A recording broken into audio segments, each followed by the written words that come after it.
अच्छा भैया मास्टर एक तर्जबा भोजपुरी झरेलिया में बड़ी सुपर हिट रही अपने जमाने का। तो गीत का बोल बा हाय सबस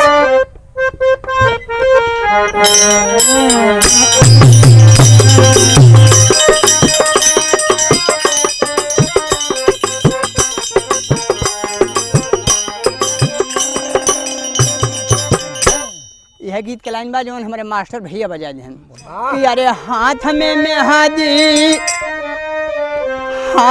मेहदी मांग से नूरा बराबाद कजरावा हो गईले हो बराबाद कजरावा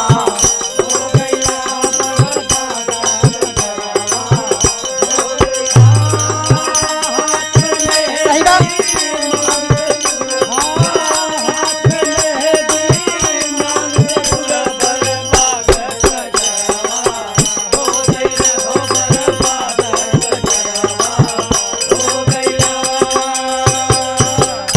लेकिन भैया ये हमारे भारत देश के इतनी बड़ी महानता इतनी बड़ी गरिमा बा कि कभी संकेत किया कभी को अपने देश की गरिमा अपने देश की महत्व बड़ाई को लिखने पर मजबूर कर दिया है हमारा।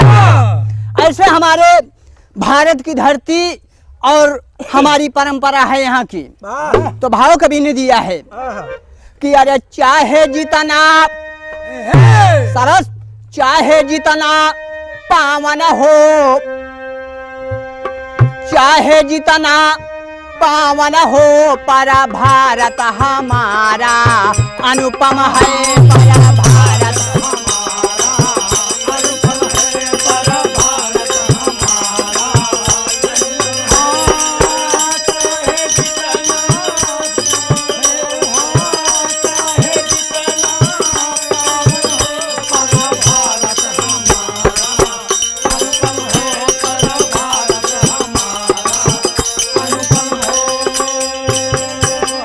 तो चाहे जितना पावन हो पर भारत हमारा अनुपम है। अरे सुरगण सिहाते लखया भा सुख स्वर्ग समारा अनुपम है सुख स्वर्ग।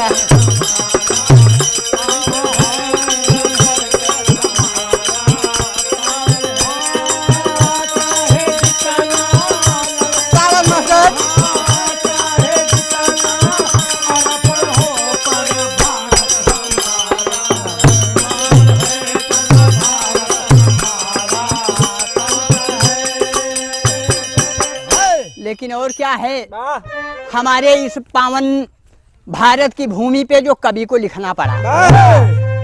बड़ी अच्छी लाइन कवि दिए हैं क्या कि काशी त्रिशूल पर शिव के बसी अरे है विश्वनाथ का वास जहां। तो काशी की इतनी महिमा क्यों है और उसमें क्या कारण है वहाँ भगवान भोलेनाथ का वास है। तो काशी त्रिशूल पर शिव के बसी अरे है विश्वनाथ का वास लगा। तो घना नाने अरे घना नाने घंटा बजे हरा बम बम का नारा अनुपम है हरा बम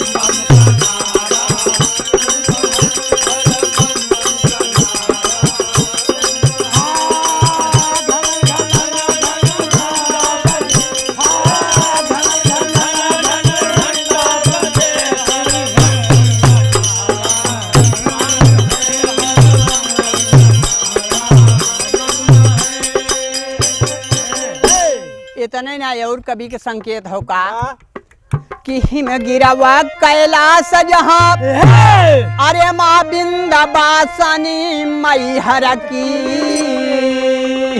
तो कल कल बहे जला लेकर नदी सरिताओं का धारा अनुपम है सरिताओं का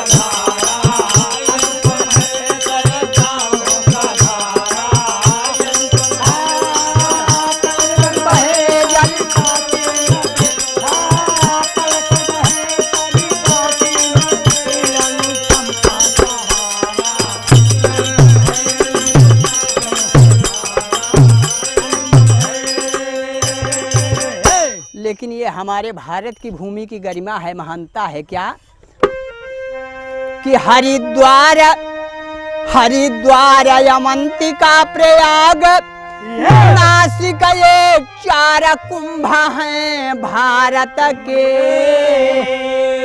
और पूरी दुनिया में अगर खोजेंगे तो 4 कुंभ कहीं नहीं मिलेगा।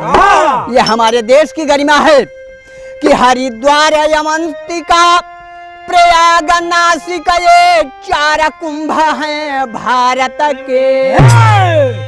कि 4 धाम, अरे 4 धाम मनु 14 भुवन 24 अवतारा अनुपम है।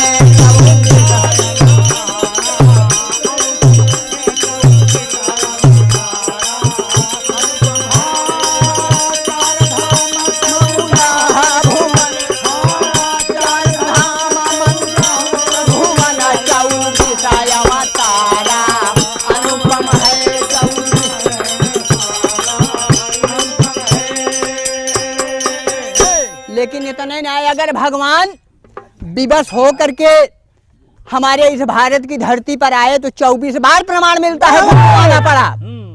लेकिन इतना ही नहीं, अगर भगवान को आना पड़ा तो यहाँ और भी ऐसे हुए जिनकी गाथा आज अमर है। वो कौन है? भगवान से जो कम अपने आप को नहीं समझते, लेकिन उनका क्या विशेषता है कि सूर संत तुलसी के सौ, इनकी महिमा इनकी कीर्ति का गुणगान भगवान भी किए कि सूर संत तुलसी के सौ कवि भूषण संत कबीर हुए। तो कलमों से प्रवाहित, अरे कलमों से प्रवाहित रसबाणी कविता का किनारा अनुपम है। कविता का किनारा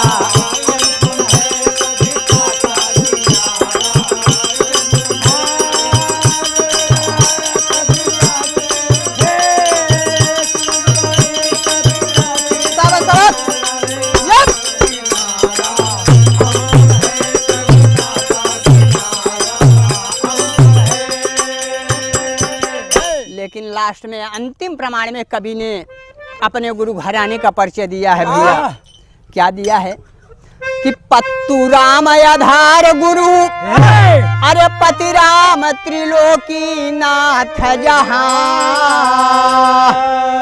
तो पावन भूमि भारत की मेरे कवलधारी हजारा अनुपम है। कवलधारी हजारा